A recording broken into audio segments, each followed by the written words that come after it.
Bonjour et bienvenue sur cette vidéo sur les expressions littérales et les équations. Aujourd'hui, on va faire une application sur le théorème de Pythagore. Donc, l'idée est d'utiliser les expressions littérales, ce qu'on a vu sur comment les manipuler, et les équations, ce qu'on a vu sur comment les résoudre, pour démontrer le théorème de Pythagore. Alors d'abord, un petit rappel. Le théorème de Pythagore s'applique uniquement au triangle rectangle. Et un triangle rectangle est composé d'une base et d'une hauteur qui sont perpendiculaires, toujours. Et la grande longueur ici s'appelle l'hypoténuse.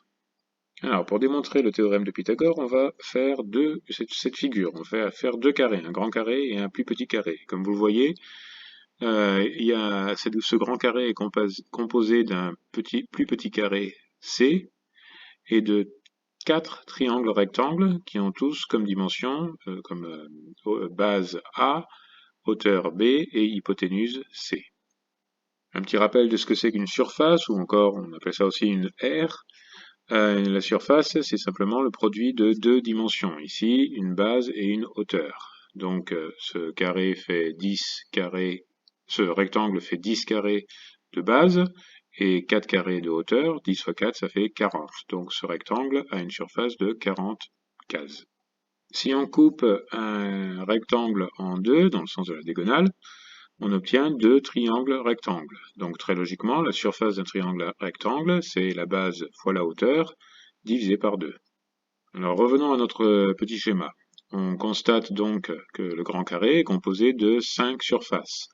La surface du carré au milieu, qui est C au carré, et la surface des 4 triangles rectangles qui sont chacun AB sur 2. Donc on en déduit que la surface totale de ce carré est égale à 4 fois AB sur 2, 4 fois AB sur 2, plus C au carré. Évidemment, ça se simplifie en 2AB plus C carré. Maintenant, le grand carré, lui, ses côtés sont égales à A plus B. Donc la surface totale du grand carré, on peut aussi dire que c'est A plus B au carré. A plus B fois A plus B qui est A plus B au carré.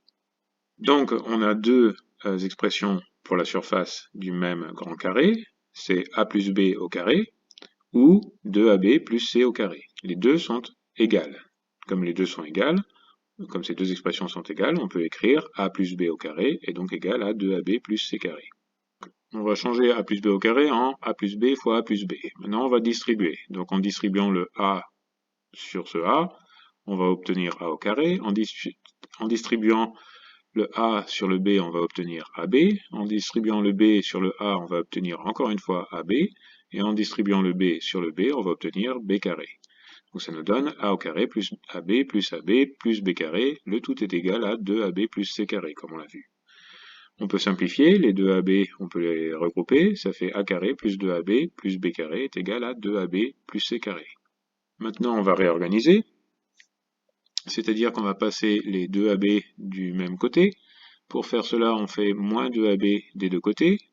Donc ça supprime les 2AB et on se retrouve avec A au carré plus B carré est égal à C carré.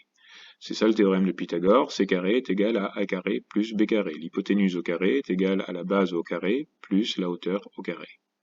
Enfin, il ne nous reste plus qu'à résoudre pour l'inconnu. Par exemple, si on résout pour C, il suffit de prendre la racine carrée des deux côtés, ça nous donne racine carrée de A carré plus B carré. Pour résoudre pour A, il faut passer le B carré de l'autre côté et prendre la racine carrée des deux côtés. Donc ça nous donne A égale racine carrée de C carré moins B carré. Et pour résoudre pour B, il suffit de passer le A carré de l'autre côté, faire moins A carré des deux côtés, et prendre la racine carrée des deux côtés, et ça donne B est égal à racine carrée de C carré moins A carré. Pour bien tout comprendre, il vaudrait mieux regarder les vidéos de cette playlist dans l'ordre, allez voir le site compagnon, et souscrire à cette chaîne pour être avisé des nouveaux posts. Merci de votre attention. Au revoir.